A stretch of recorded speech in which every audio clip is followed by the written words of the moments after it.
Hello dear friends. बहुत सारे patients हमारी ओपीडी में आते हैं और ज़्यादातर बहुत सारों का ये क्वेरी रहती है कि ये फाइब्रॉइड्स क्या होते हैं, कैसे बनते हैं, इनको कैसे रोक सकते हैं और इनका ट्रीटमेंट कब कराना चाहिए। आज के इस वीडियो में हम इन्हीं सारी बातों पे चर्चा करेंगे। मैं doctor Meenakshi Goyal, ND hospital Hisar. सबसे पहले कि ये फाइब्रॉइड क्या होते हैं। फाइब्रॉइड एक तरह के ट्यूमर होते हैं। ट्यूमर जो होती है, जो नॉर्मल गांठें होती है, उनको हम ट्यूमर कहते हैं। इसमें हमारी बॉडी में कहीं भी ट्यूमर बन सकते हैं। हमारी बॉडी का कोई भी एक सेल अगर गड़बड़ हो जाता है, उसकी ग्रोथ जो है अनरेगुलेटेड हो जाती है। हमारी जो बॉडी होती है उसकी कुछ जीन्स होती है जो हर सेल की ग्रोथ को कंट्रोल करती है। कभी कभी उसमें कुछ जीन्स में चेंज आ जाता है बिकॉज ऑफ हमारे इन्वायरमेंटल फैक्टर की वजह से, कई बार खाने पीने की वजह से, कई बार जो हमारे इन्वायरमेंट में रेडिएशंस है उसकी वजह से, कुछ कई बार वायरस की वजह से।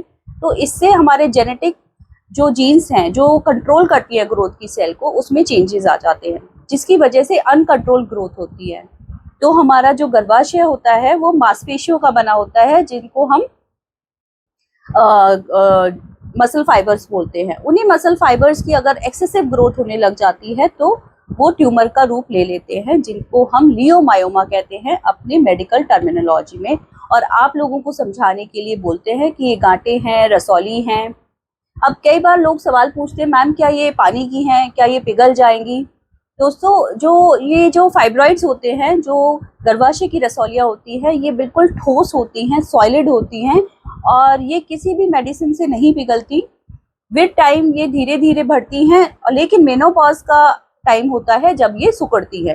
तो ये क्यों सिकुड़ती है मेनोपॉज के बाद? क्योंकि हार्मोन्स की कमी हो जाती है। जब तक हमारा रिप्रोडक्टिव टाइम चलता है, जब तक हमको पीरियड्स आ रहे हैं, हमारी बॉडी में ईस्ट्रोजन की मात्रा काफ़ी रहती है। जो ईस्ट्रोजन होता है वो इनकी ग्रोथ को स्टिमुलेट करता है, वो एक स्टिमुलेटिंग फैक्टर की तरह काम करता है, जिसकी वजह से इनका साइज धीरे धीरे बढ़ता रहता है। और जब मेनोपॉज होता है, जब हमारी ओवरीज काम करना बंद कर देती हैं, तो इनका साइज श्रिंक होना शुरू हो जाता है, क्योंकि मेनोपॉज के बाद ईस्ट्रोजन की मात्रा बॉडी में कम हो जाती है। तो अभी हमने ये समझा कि ये फाइब्रॉइड क्या होते हैं और ये कैसे बनते हैं। अब क्या हम कुछ कर सकते हैं जिससे ये फाइब्रॉइड ना बने? तो अभी तक ऐसा कोई तरीका नहीं है डियर फ्रेंड्स, जिससे हम आपको ये बोल सके कि आप ये फूड प्रोडक्ट्स ना खाएं या फिर बहुत ज़्यादा एक्सरसाइज करें या बहुत हेल्दी लाइफस्टाइल लें तो आपको फाइब्रॉइड्स नहीं होंगे। अगर आप बहुत हेल्दी लाइफस्टाइल भी रख रहे हैं और आपके खाना पीना में सब हेल्दी चीज़ें ले रहे हो तो भी ये फाइब्रॉइड्स बन सकते हैं, क्योंकि जीन्स के लेवल पे चेंज आता है, जिसकी वजह से ग्रोथ ज़्यादा होने लगती है। और वो जीन्स में जो चेंज आता है वो कई बार इन्वायरमेंटल फैक्टर्स होते हैं, वो चीज़ें हम कंट्रोल नहीं कर सकते हैं। लेकिन ये भी देखा गया है कि ये फैमिलीज में भी रन करते हैं। जैसे अगर आपकी मदर को है तो आपके थोड़े ज़्यादा चांसेस रहते हैं फाइब्रॉइड के, तो थोड़ा सा परसेंट जेनेटिक भी होता है, हेरिडिटरी भी होता है कि आपकी फैमिलीज में अगर फाइब्रॉइड हैं तो आपके भी होंगे। सेकेंड थिंग, ये बहुत ही कॉमन ट्यूमर होता है, यूट्रस का मोस्ट कॉमन ट्यूमर होता है। अगर 30 ईयर्स की एज है आपकी और 30 ईयर्स की एज के अगर हम 100 फीमेल्स के अल्ट्रासाउंड कराते हैं तो 30% के फाइब्रॉइड्स आएंगे। अगर यही अल्ट्रासाउंड 40 की एज में कराया जाता है तो फाइब्रॉइड आएगा। कई बार आप लोगों के छोटे फाइब्रॉइड्स आते हैं 1 या 2 सेंटीमीटर के, जब आप अल्ट्रासाउंड कराते हो किसी और रीज़न से, फिर आपको बहुत ज़्यादा चिंता हो जाती है, मेरे तो यूट्रस में रसौलियाँ हो गई। बट ये बहुत ही कॉमन चीज़ है, क्योंकि एज के साथ ये जो बॉडी है, यूट्रस है, उसमें ये फाइब्रॉइड्स बनने के काफ़ी चांसेस रहते हैं। क्योंकि वही बात है, जो हमारा रिपेयर मैकेनिज्म कहीं ना कहीं फॉल्ट हो जाता है, तो कोई जीन्स गड़बड़ हो जाती है, तो जिसकी वजह से कारणवश ये फाइब्रॉइड बनते हैं। लेकिन अगर 1 सेंटीमीटर का फाइब्रॉइड हो रहा है या 2 सेंटीमीटर का फाइब्रॉइड हो रहा है, इसका मतलब जरूरी नहीं है आपको कोई ट्रीटमेंट लेना पड़े या कोई सर्जरी करानी पड़े। फाइब्रॉइड्स क्या दिक्कत करते हैं और कब दिक्कत करते हैं? फाइब्रॉइड्स दिक्कत जब करते हैं जब वो जो अंदर वाली लेयर होती है यूट्रस के, जिसे हम एंडोमेट्रियम कहते हैं, उसके पास ग्रो करते हैं। ये मैं आपको एक मॉडल से बताऊंगी। जैसे ये हमारा गर्भाशय है, ये इसकी मांसपेशियां हैं और ये अंदर जो लेयर है इसको हम यूट्राइन कैविटी बोलते हैं, जिसकी लाइनिंग को एंडोमेट्रियम बोलते हैं। जब कोई फाइब्रॉइड इसमें अंदर की तरफ ग्रो करता है तो जिसे हम सबम्यूकस फाइब्रॉइड कहते हैं, ये वाले फाइब्रॉइड्स होते हैं, ये ज़्यादा दिक्कत करते हैं, ये ब्लीडिंग की दिक्कत कर सकते हैं। ये हो सकता है आपको गर्भ लगने में भी परेशानी करें, या फिर अगर आप प्रेग्नेंट हो तो अबॉर्शन के रिस्क रहते हैं। इनको हम सबम्यूकस फाइब्रॉइड बोलते हैं। जो फाइब्रॉइड यूट्रस की वॉल में होते हैं इनको हम इंट्राम्यूरल फाइब्रॉइड कहते हैं। ये भी दिक्कत करते हैं, जैसे कि पीरियड्स ज़्यादा आना, पीरियड्स में पेन होना। अगर ये भी बहुत ज़्यादा बड़े होते हैं तो ये भी प्रेगनेंसी कॉम्प्लिकेशंस कर सकते हैं। और तीसरे तरह के फाइब्रॉइड होते हैं सबसीरस फाइब्रॉइड, जो कि ऊपर की तरफ ग्रो करते हैं, पेट के अंदर की तरफ। ये कई बार काफ़ी दिनों तक कोई भी प्रॉब्लम नहीं करते हैं, जब तक कि इनका साइज बहुत ज़्यादा इंक्रीज नहीं हो जाता, यानी कि 8-10 सेंटीमीटर जैसा साइज हो जाता है। तब आपको पता चलता है कि आपके पेट में कोई गांठ है, या आपको पेट में भारीपन महसूस होता है, या कई बार आपको पेशाब में रुकावट जैसा लगता है, या फिर आपको कई बार कॉन्स्टिपेशन रहने लगती है। इस तरह के प्रेशर सिम्टम्स होते हैं, तब आपको पता चलता है आपको फाइब्रॉइड, और आप आते हो और आप हैरान भी होते हो बहुत ज़्यादा कि हमें पता ही नहीं चला कि हमारे इतना बड़ा फाइब्रॉइड हो गया, क्योंकि आपको वो पीरियड्स की दिक्कत नहीं कर रहा था। तो हर तरह का फाइब्रॉइड पीरियड्स की दिक्कत नहीं करता। फाइब्रॉइड के जो सिम्टम्स आते हैं वो उसके पोजीशन के हिसाब से आते हैं, कि वो सबम्यूकस फाइब्रॉइड है तो ज़्यादा दिक्कत करेगा, इंट्राम्यूरल है तो हो सकता है ना वो दिक्कत ज़्यादा नहीं करे, सबसीरस है तो वो आपको लेट स्टेज तक भी पता नहीं चलेगा, क्योंकि वो कोई ज़्यादा प्रॉब्लम कई बार नहीं करते हैं।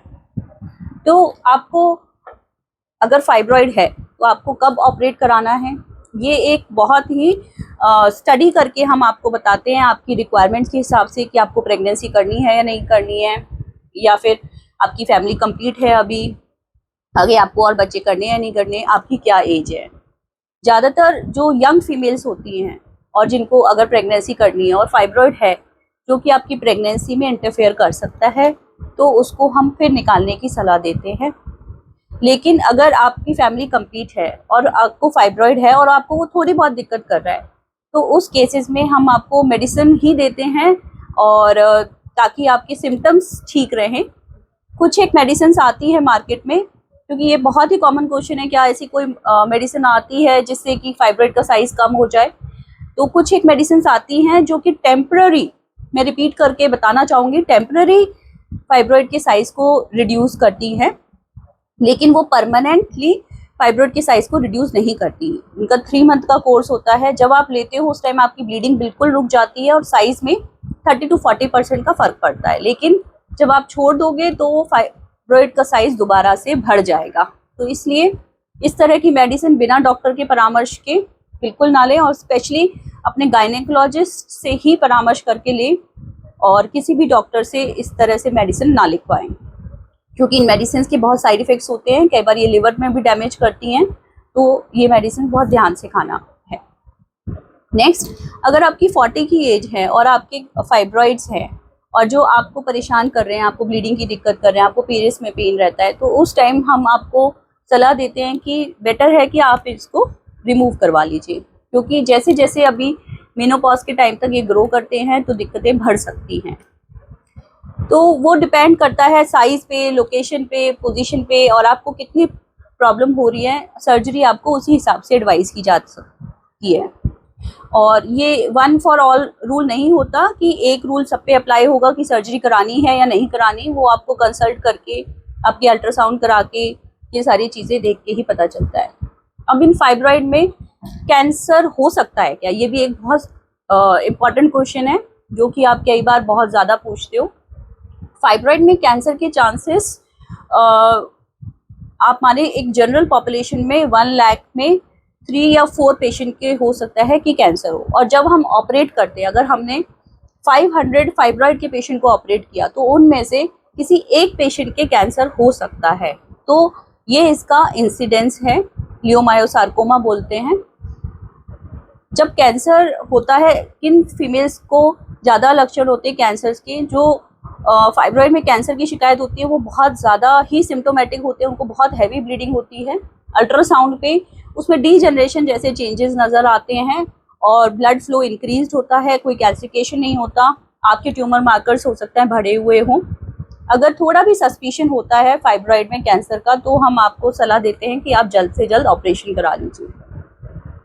तो ये जो इंसिडेंट्स हैं फाइब्रॉइड में कैंसर के, वो एज के साथ बढ़ते हैं। जैसे जैसे एज ज़्यादा होती है, जैसे 50 से ऊपर जो महिलाएं फाइब्रॉइड के साथ प्रॉब्लम्स के साथ आती है, हैवी ब्लीडिंग के साथ, उनमें कैंसर के चांसेस हो सकते हैं। इसीलिए उन पेशेंट्स को हम डायरेक्ट हिस्टेरेक्टमी की एडवाइस देते हैं। आई होप दोस्तों आपको मेरा ये वीडियो पसंद आया हो। अगर आपके कोई भी क्वेश्चन है फाइब्रॉइड से रिलेटेड तो आप मुझे कमेंट बॉक्स में टाइप कर सकते हैं। और आप अगर कोई कंसल्टेशन बुक करना चाहते हैं ऑनलाइन फाइब्रॉइड से रिलेटेड तो वो आप नीचे दिए हुए नंबर पे बुक कर सकते हैं। और उससे पहले आपको रिपोर्ट शेयर करनी होगी तो वो आपको नंबर पे इन्फॉर्म कर देंगे। और इस वीडियो को अगर आपको पसंद आया हो तो प्लीज़ लाइक, कमेंट और शेयर करिए। And thank you very much. फिर मिलेंगे दोस्तों।